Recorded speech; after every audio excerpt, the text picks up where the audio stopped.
they don't understand what the law is here in Texas. Meaning, they're married now to their second spouse for 50 years. They have 2 children from a prior marriage. Everything that was accumulated during that 50 years, 1/2 of that goes to those 2 children. None of it goes to that spouse. That surviving spouse retains their 1/2 interest. So if we built up $1 million company, she still has her 1/2. Now the boys, if you will, of the person who's passed away will own 1/4 of that company each. And it may be they have nothing to do with it, and that she's actually the driving force for the last 50 years. And my perspective and mentality is I try to tell everybody, control what you can control.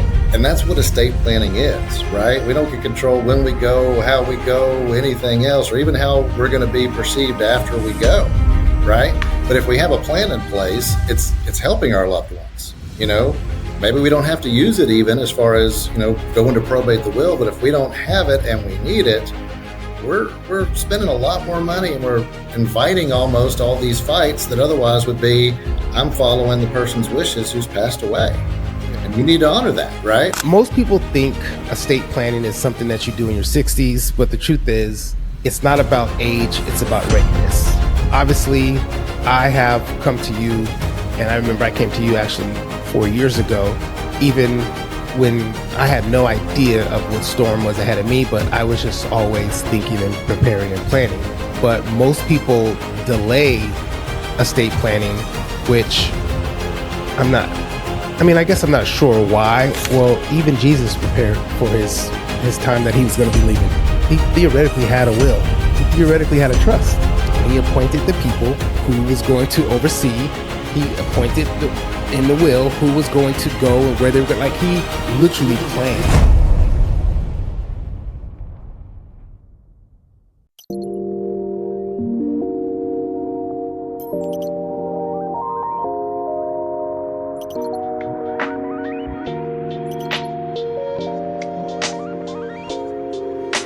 Let me ask you something.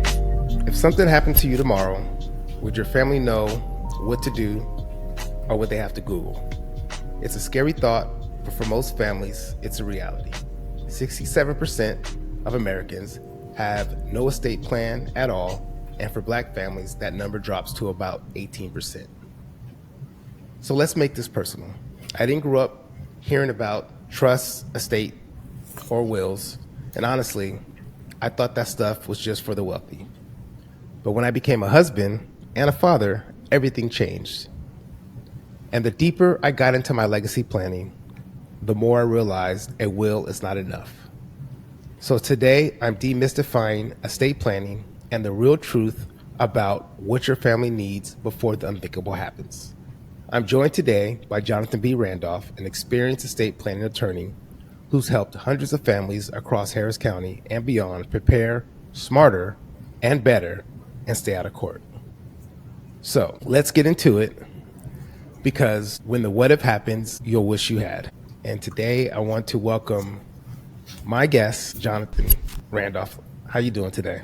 I'm doing good, Jason. How are you, sir? Man, I am doing fantastic. And, I want to start off by giving you your flowers.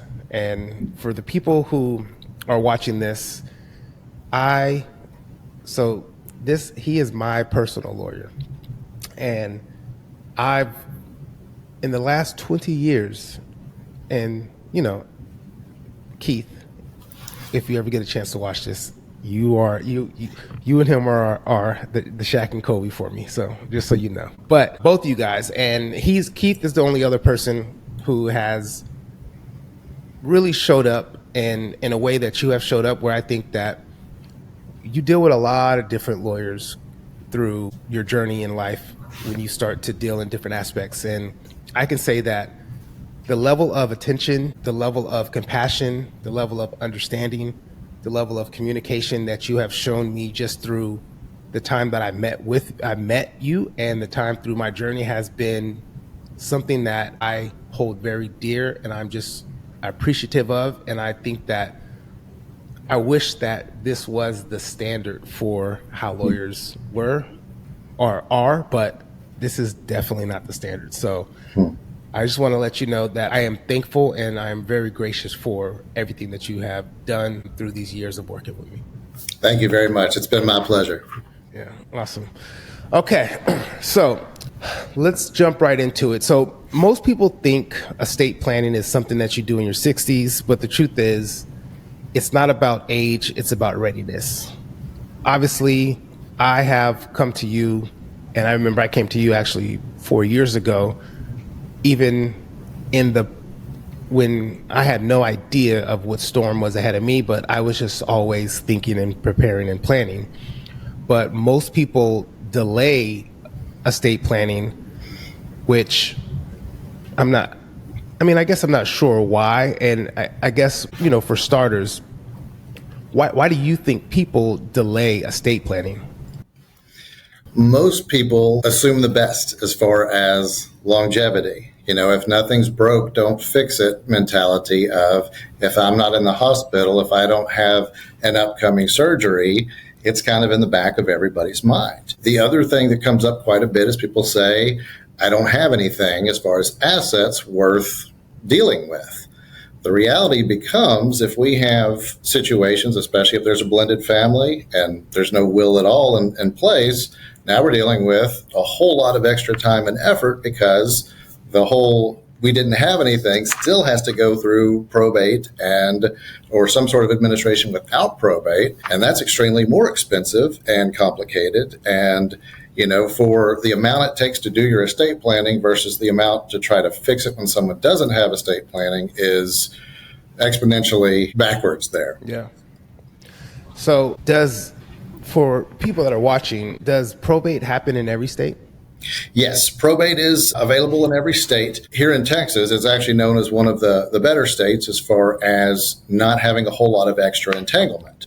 But we still would like to avoid probate when we can with proper planning, and always have a will in the background in case that plan doesn't come to fruition, especially if we're looking 10, 20 years in the future and we haven't updated our wills or our estate plan. So statistically, it says 67% of Americans have no estate plan, and just 18% of Black African Americans have a will or a trust, compared to 33% of their counterparts. So out of the hundreds of families that you have helped, what would you say has been the percentage or ratio for minorities that have come and seen you to get their estate plans? Yeah. In this area that I am, and thanks for putting me on the spot, it's a great place. Where I am is a largely white community, but I would say as far as non-white people that come to do estate planning, it's definitely the vast minority of who I help. Yeah. But it does, obviously I'm happy to help, and I'm here to help.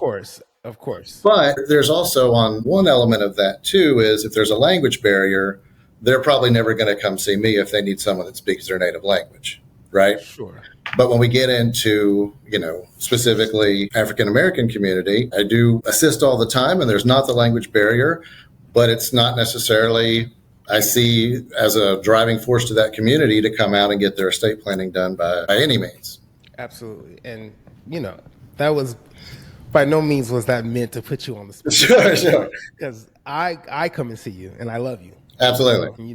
So it's more to point out the gap in just kind of how we have positioned ourselves to not think about that. Because to tell you the truth, in our families, like, it is a taboo conversation, and they think that everything is just going to work itself out. And their mindset around that is, well, it's going to be what it's going to be, or it's going to work itself out. And they don't understand that that is just your idea of how it works versus how legally it works. It just doesn't work that way. And there's been a lot of divisions and pain and hurt caused in families because they just chose not to do an estate plan or a will. And I know that it's an educational aspect of it, but I believe that education just starts with asking questions. And until you start to ask those questions, you're never going to get educated, because I believe that everyone, if you are a young adult, and especially between the ages of 30 to, you do understand that a will and a trust, even if you don't know what they are or what they actually do, you do know that it is needed. So making that choice to inquire about that is something that hopefully through these conversations we can change this to start to get them in a much more prepared place. So they say that families can lose 20 to 40% of their estate due to probate and poor planning. Have you seen, can you give me an instance of when you've seen like poor planning happen and you've been in court and? Yeah, absolutely. If we've done no estate planning and we have either uncertainty with who our heirs are or uncertainty of a marriage, any of these things can cause complications as far as, hey, I'm the surviving spouse, or hey, I need to have a paternity test to show that that was indeed my dad, or, whatever it may be that's out there. All of these issues become litigated, right? Yeah. And they require attorney's fees, and everything that comes along with litigation is long and expensive. And when we have an estate plan, especially if we can have it pass outside of probate, those things go without court intervention, without maybe the need of ever even going to have to probate the will. But when we don't have the will in place and we don't have the beneficiary designations and we don't have a huge estate and we have a whole lot of people fighting over it, yeah, it can go away. And I've seen, people say, I want to fight over a $60,000 piece of property and there's 12 people. Like, what are we fighting over here, right? Yeah. Sell it, take your $5,000 and go away, right? But people have different opinions, especially if it's the house they grew up in, for example, right? And so if we have 4 kids, no estate planning, the house goes to those 4 children. One's going to want to stay in it. One's going to want to rent it. One's going to want to sell it. And the other one's going to want to make a whole lot of improvements, and they may not agree on anything, right? And if that's the case, who can sell that property? Nobody. All 4 of them own an undivided interest, right? So it can make it very difficult with not just having a will and putting someone in charge in that instance. So if there is not a will in place and there is a property left over by a parent and there's 2 siblings, then they just have 50-50 and then they have to decide and fight over what they're going to do with the property? Correct. Which that is literally an example that I was given from personal experience with my grandmother's house. And the house was bought back in 90s. And I mean, it probably was couldn't have been bought for no more than $80,000. Sure. $80,000. Mm-hmm. She passed, and because there was no plan in place, the 2 siblings started going back and forth, mm-hmm. and ended up allowing the bank to take the house. Yep. So somebody came in, bought the house. That house today, I checked, is worth $550,000. Mm-hmm. And that was just because there was no plan in place. Right. There was no will, there was no trust, and they didn't understand, and they were going through probate and probating things that were just irrelevant, about like stuff that just had nothing to do with building a foundation. But I've seen that happen in my own personal family, which is crazy to me. Right. And that's what really started to spark the idea of me wanting to not have to go through that particular situation. So let's break down for everyone. Like, everyone's heard of a will. Fewer people understand what a trust is, and most people have no idea what they really need. So can you break down in everyday language, simple form, what's a will and what's a trust? Sure. A will is a document that is prepared to deal with someone's estate. So anything that's titled in their name upon their death, it's the plan for that property to pass.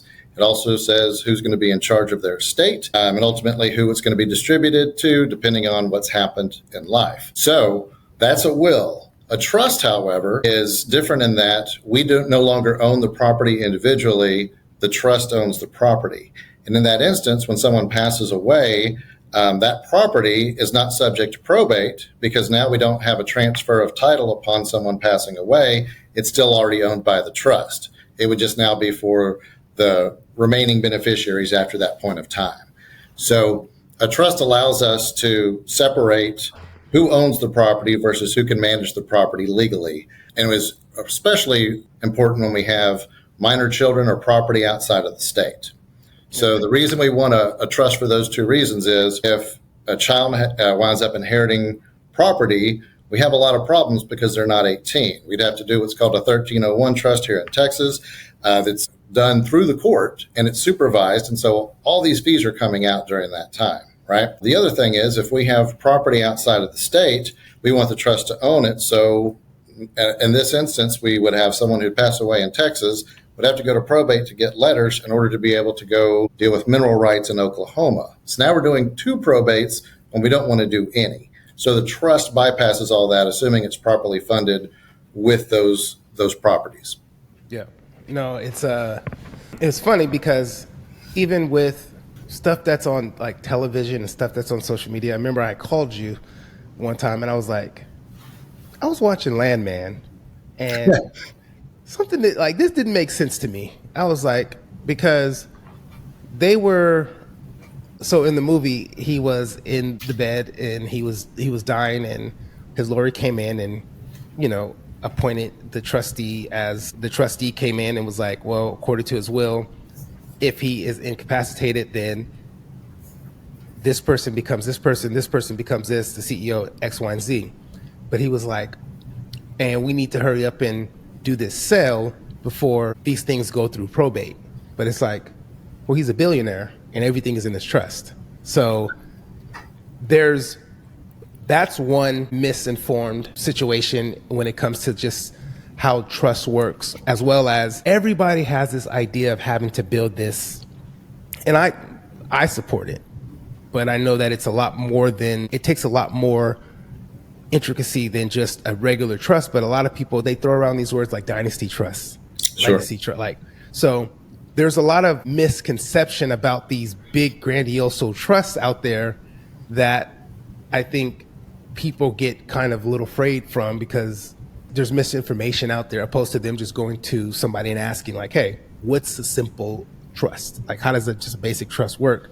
And when people refer to like dynasty trusts and these legacies, like what are they referring to when they are talking about that? Sure. When they're talking about dynasty trust, it's really something to be able to stand the test of time. We want a Rockefeller type plan out there that's going to make sure that 5 generations later and more, we've been able to hold on to whatever wealth we've been able to accumulate during our lifetime, and then hopefully, obviously, further to be able to do that. And with dynasty planning becomes a lot of rules and restrictions, and it becomes a lot more complex. But with it becomes the backbone of, assuming it's followed properly, a plan that should last for a long period of time. So, because I always like to bring this up. With my trust that we had worked on, I would like to refer to that as a dynasty trust. And when it comes to those type of trusts and creating dynasty trusts, like how often are people looking or coming or have an actual clear idea, kind of how what I brought to you about creating a dynasty trust? It's pretty rare. Most people that I see are your people in your 60s, and they're saying, hey, my brother passed away or is going into surgery, or they've got something to say. We either haven't touched this in a long time or we've never done this, and now we're ready to do it. So they're probably going to look for the revocable living trust that's funded by their homestead and to bypass the probate process altogether.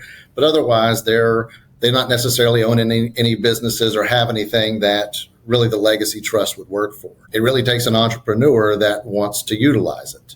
Yeah. And that's not as common as just the more normal people that have daily jobs where they're drawing a paycheck and it's not really on their radar like it is yours. Because what is the average age that you would say of a person that comes to see you to get a trust done? It's balanced out quite a bit because of the fact that we recommend trust for minor children. It's actually lower than I would actually think it would have been before I got into law. So it's probably about 60 still, just because the vast majority of the people I do see are elderly. But there always becomes a question of the trust being utilized. Sometimes when they're at the end of life and they say, I got a bank account and that's it, there may be no reason to do it, but they're still getting their estate planning. So would you say is a will alone enough, or would you say that it just is best to have both? So the short and awful legal answer is it depends. And that's why somebody in that situation needs to come talk to an attorney to say, let's look at all your assets. Let's see how they're titled. Are you planning on holding these long term? Where are we going in 5 years? Where are we going in 20 years? Or do we have children? All those things come into play, but it's a case by case scenario. So does everyone need a will and a trust? Maybe not. But I'll say this, it doesn't hurt anything. And if you don't have them in place and need them, obviously you really wish you had done it. But it could be as simple as we have a conversation and yeah, it's definitely needed. Or it could be that let's look at this again in 5 years as far as the trust itself. Sometimes a will could be enough, but not if we want to avoid probate though. Yeah. And the average case in US, like probate takes roughly, you've seen it take as short as and as long as what time? As short as, we've got a process in Texas called immuniment of title, where the judge just blesses, says it's a good will, and issues an order, and there's no formal administration. I mean, that could be as short as a few weeks. I've seen a situation where I had spouses that passed away within a short time of each other, no wills, stepchildren, all sorts of complications. Those two estates with two wills took about 6 years to finally get pushed through. And there are still issues with that case as we speak, but the probate part got done, but now the administration is still ongoing. Which obviously, this is not anything in comparison to their case, but a 6-year probate case financially could range between what? Yeah, if it's contested, add the number exponentially out to what I'm going to tell you. But if we're 5 or 6 years and there's constant movement because there's things that have to happen, you could be looking at $20,000 to $50,000, just depending on where you are in the country and how much attention is needed to that. If you've got a basic probate where we know there's a couple of creditors out there and we've got a good will and we may be averaging $3,000, $3,500 roughly for those without a whole lot of hair on them. When we start getting into contested issues, now we're talking about full litigation where we're conducting discovery, we're taking depositions. There's question of the validity of the will for one reason or another, and it's a lot of time and effort. But rarely do those happen if the will is done in an attorney's office and not at a time where there's questions about their capacity. Yeah, I mean, I think that is, I remember I was in the hospital, and as we are kind of shifting into, the whole guardian aspect and power of attorneys and, beneficiaries. I remember I was in that hospital and I had called you even about the power of attorney, and, she was incapacitated at that point in time. I mean, and we didn't have a will or a trust set up. And luckily we had a different type of communication though. So a lot of things that were beneficiaries and stuff like that, I was listed on as, but that didn't stop a family member from coming after the estate, regardless of what they thought. So in that instance, it doesn't, I say that to say it doesn't matter how close your relationship is with your spouse and what you guys believe to have. When the vultures are going to come, when they see that it is ripe for the picking. And it doesn't matter. I mean, because I have seen the ugliest side of things when people are going through death and mourning stages, like they turn into just completely different people. So protecting yourself at all times starts with a conversation. And even when it comes to like guardians and beneficiaries and power of attorneys. So I thought that naming a guardian in my will was just enough, where it turns out that that's only one piece of the puzzle, because when you have guardians and power of attorneys and beneficiaries, and even trustees and executors of your trust, those people need to be people that they align with your values and your views.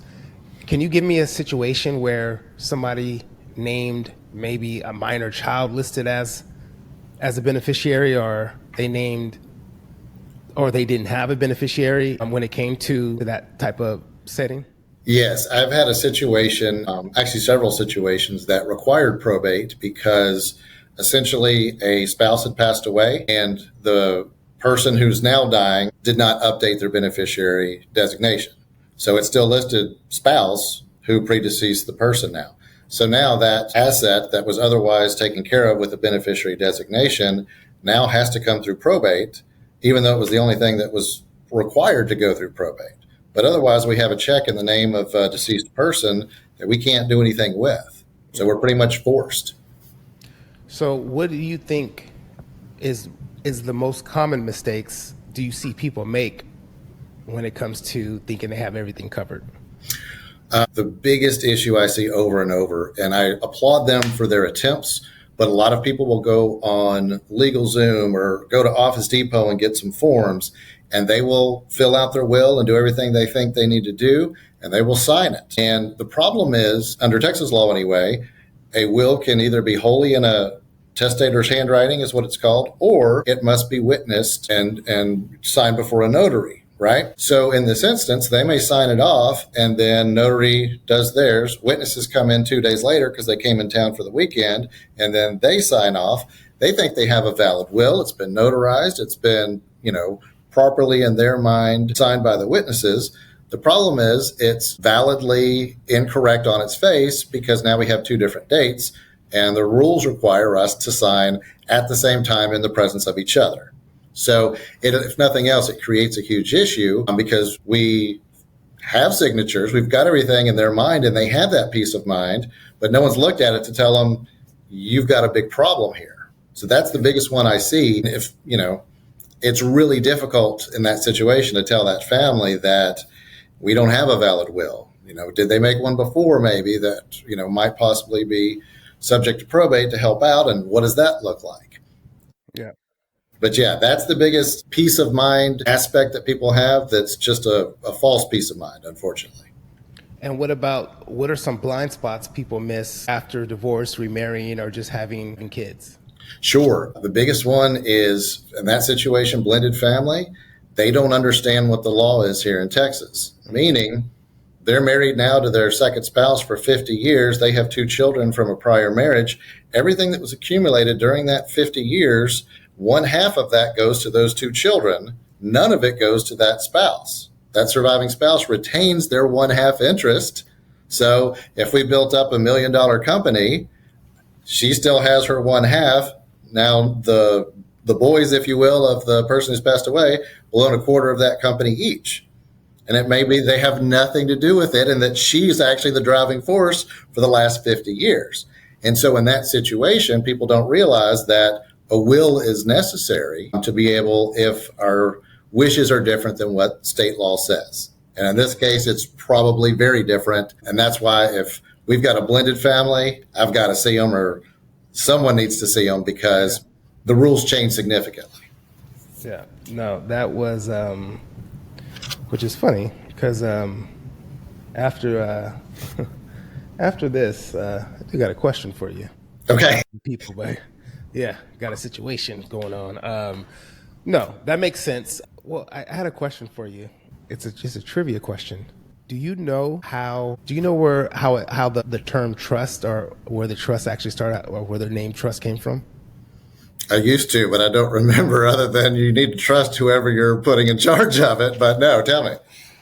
So back in the day when the settlers used to go out for their voyages or whatever, they would have a friend that they would put in place to trust them to watch over their land. And when they would come back, because it could be years before they come back, and they would have to take care of the taxes and everything on the trust. But then what started happening was they would go away for years, and then they just basically started to take the land. But yeah, no, I was reading about that, and I just thought that was interesting on how trust came in and how it's evolved from that time to now. Okay, so what is a very, for people that are listening right now on their drive or folding laundry or whatever they're doing, what's one step they can take care of today to start building their estate plan if they just don't even know how to think about it, where to start? Like, what's one step that they can do like today? Yeah, I mean, there are, the best thing I would do is advise them to do is to contact an attorney and just spend the time and see what they don't know. It could be that some people say, hey, I've got grown children and I've been married for 50 years. And if something happens to me, everything's going to my spouse. And after that, it goes to our children equally. And they're not going to want to do anything, right? But if they think that's the case, but they're in the blended family situation, they don't know what they don't know. So I think at the very least, you need to take the time to educate yourself and say, is it worth this investment at this point in my life? And the answer in my mind is almost always going to be yes. Yeah. But, there are people that they think if they make a will, they're going to die. And I tell them that's going to happen no matter what. This is not putting it in the universe. It's just, preparing. So, and I said this in, I think it was the last episode, and I'm curious, I have an episode coming up with a pastor, and I'm going to bring this up and talk to him about this, because you're right. Most people, especially believers, think that if they put something into the universe that it's going to happen, or they're speaking that thing.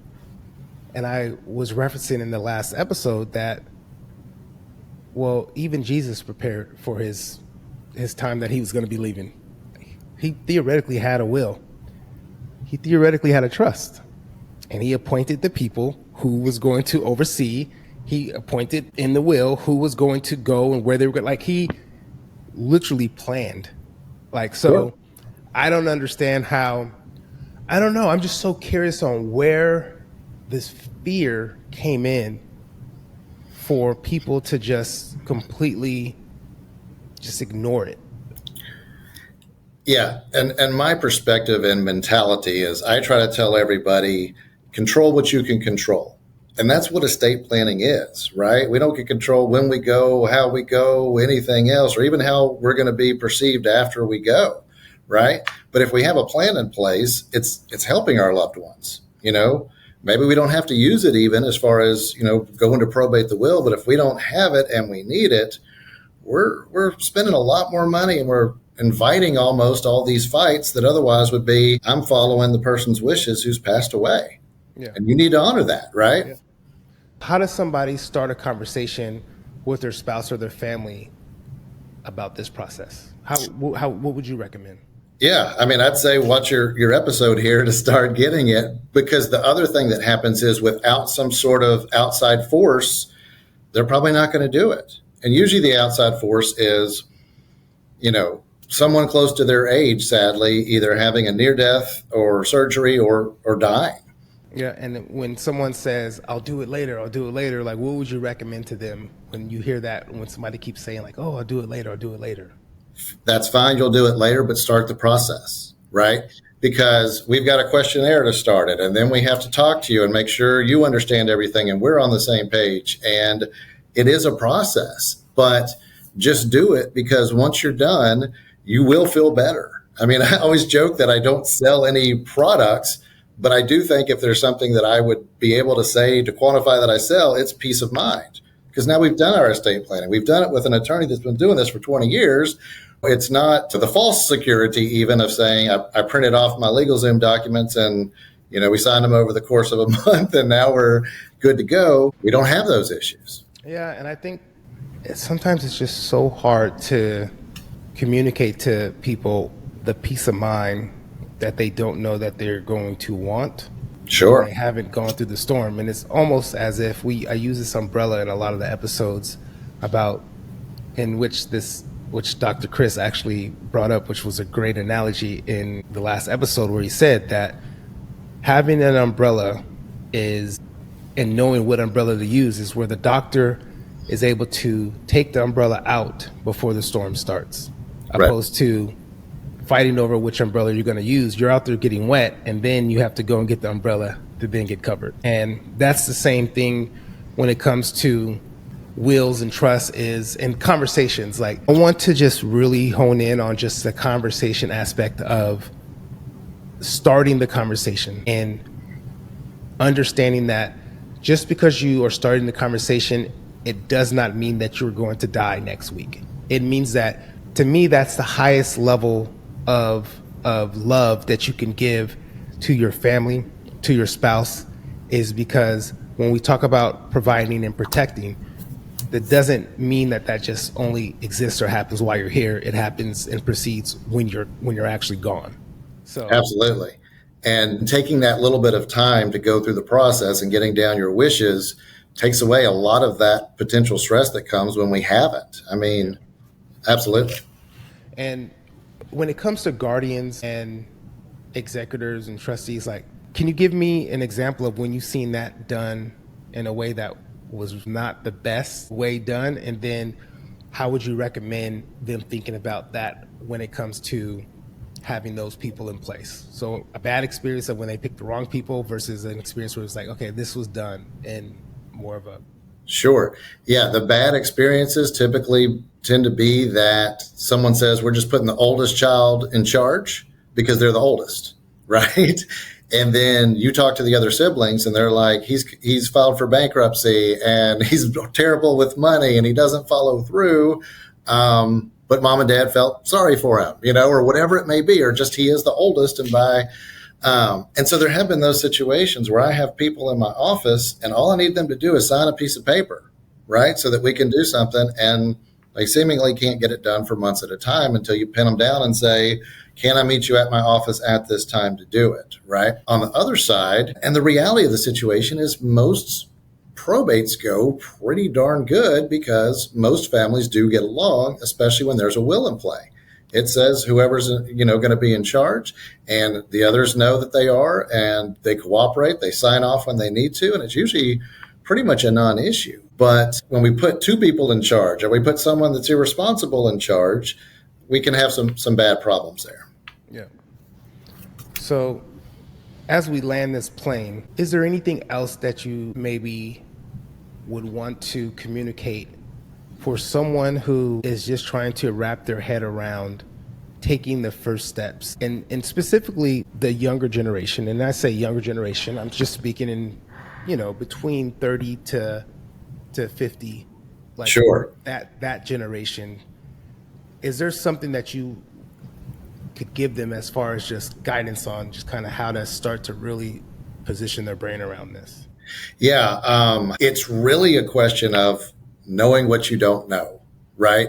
There is for example, under Texas law, there's a chart out there and it says, here's what happens when you pass away without a will. And when people look at that, it goes back to the situation of, do I want half of my estate to go to my grown children who don't need any money, or does my wife need it for the remainder of her life, yeah. Right? So I hope that answered your question. I'm not sure if I did. No, it did. I think it's really just to start having the conversations about how you want your future to look and how you want to create a path to get yourself there, and start having the conversations that can start to unpack those steps. And that's going to give that's going to point you in the best direction when having these conversations with somebody like yourself. Absolutely. So I would like to just let you guys know that are watching to think of your family as a ship and your estate plan like a navigation map. When the storm comes, do you want your kids scrambling to find the will or calmly following a course that you've already laid? That's my final thought that I want to leave with you guys, because I can tell you that it's not a matter of if, it's just a matter of when. Jonathan, I want to thank you for making all of this clear. I hope everybody can go back through this and really just look at and listen to. And the thing is, this by no means is we're saying that we are giving a master class. We are here to just give foundational principles on things that you can take and start to use that to take the first step forward and to make this clear. And for the work that you keep doing for families, we appreciate that, and helping them create peace instead of chaos. To everyone listening, estate planning isn't about fear, it's about freedom. Freedom from confusion, freedom from courts, freedom from your family grieving without a to-do list. This isn't just paperwork. This is planning your journey. Visit the When Would Have Happens to continue to tune in and get the knowledge and guidance. And I hope through these conversations that we can really start to just guide people from my personal experience and people that I trust to give contextual, because that's the one thing too, is that the people that I've had on here, these are people that I've actually have worked with in my own personal life, versus these are people that I don't know and I'm getting information from them as well. I wanted to do this first season to really start off by really just talking to people that I know that this is a process of what everybody's going to eventually go through. So I'm very honored to just have you a part of this, and I thank you. Jonathan, where can people find you at, actually, before we get out of here? Yeah, sure. Website is www.randolph-law.com. The other was taken from a firm before me. So RANDOLPH-LAW. There's a way to book a initial consultation, whether it be for estate planning or if unfortunately someone's passed away, and we'll help you out and see if we're a good fit as far as your case. Hopefully help you out and give you the peace of mind you deserve. Yeah, and I just encourage everyone that is watching this just to reach out and have a conversation with him and see if there is a way that you guys have the ability to work together, because I can tell you that it has helped me out tremendously. So once again, I thank you guys for watching, and we will see you guys next time on the When What If Happens podcast.